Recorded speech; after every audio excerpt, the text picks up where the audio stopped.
Hi everyone, it's Mary Jane Copps, the phone lady, coming to you from my living room. This video is about vulnerability and the role that it plays in story finding. I want you to take a moment and think about some of the most cherished or most important or most memorable conversations you've had in your life.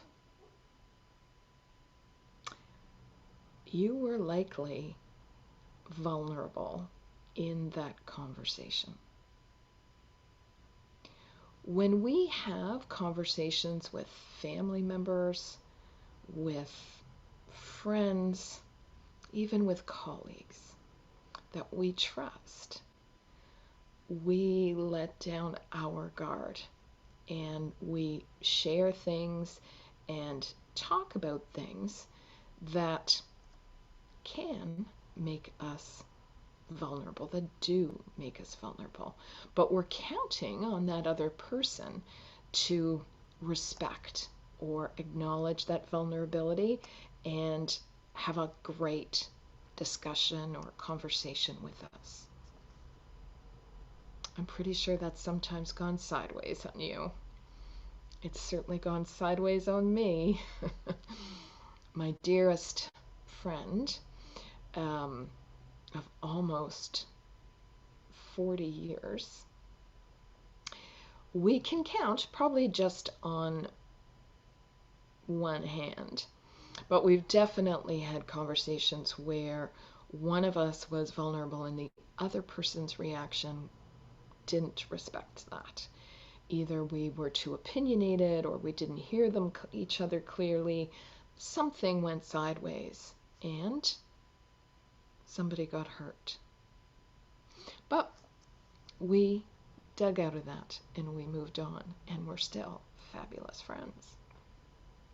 So in business, when you are contacting your clients or your prospects, that element of vulnerability still has to be there for two reasons.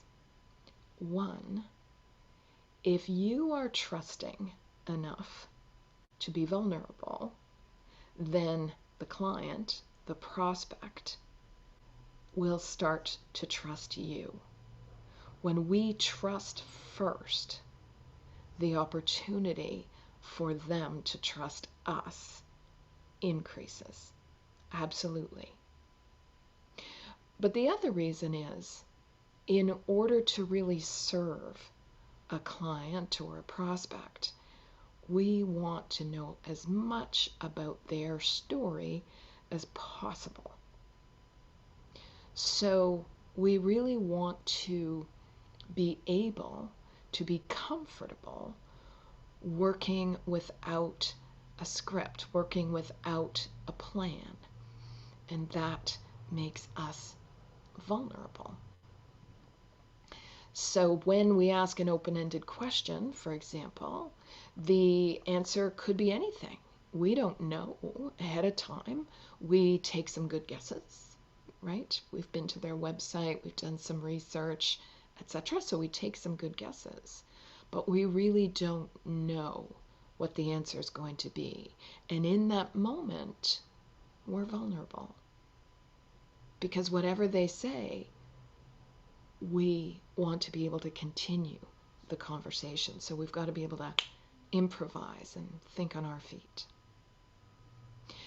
But without that ability to be vulnerable, to have the courage to be vulnerable, our conversations aren't as wide-ranging, aren't as encompassing, and their ability to really develop strong trust and long-lasting relationships is limited.